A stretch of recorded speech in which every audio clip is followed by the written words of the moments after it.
Today I'm going to be planting some red barren onions.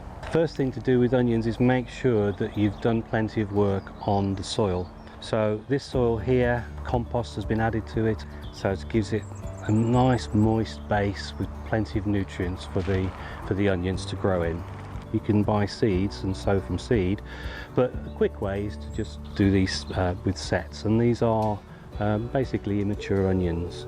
What you want to do is make sure that the soil is nice and gentle and soft, and you can, if you like, dig a little trench and sow them, but what I prefer to do is just make sure that it's soft base, and basically then just pop your little onion in there and just leave the tip peeping out. You want to plant them about 4 inches apart. You can be a bit closer if you want, but I prefer 4 inches.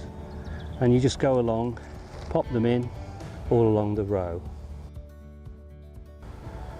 As well as the compost that you've added to your soil, you might have added some grow more or some general fertiliser, again to make sure that the ground is rich enough for the plants to develop, you know, in a robust way.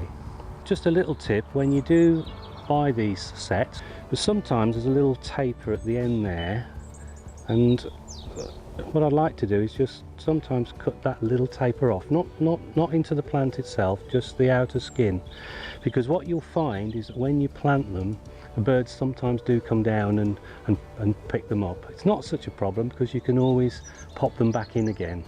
Otherwise you can just cover with fleece until they've grown a little bit, and then, you know, obviously the birds can't get to them. And then the next row that you're going to do, you're going to perhaps leave 10 inches to 12 inches. You want a little bit of space to get your hoe through, or often with onions it's often better just to hand weed, because sometimes if you're a bit slapdash with the hoe you can damage the base. Start them now in March, and probably end of June you might get a good crop of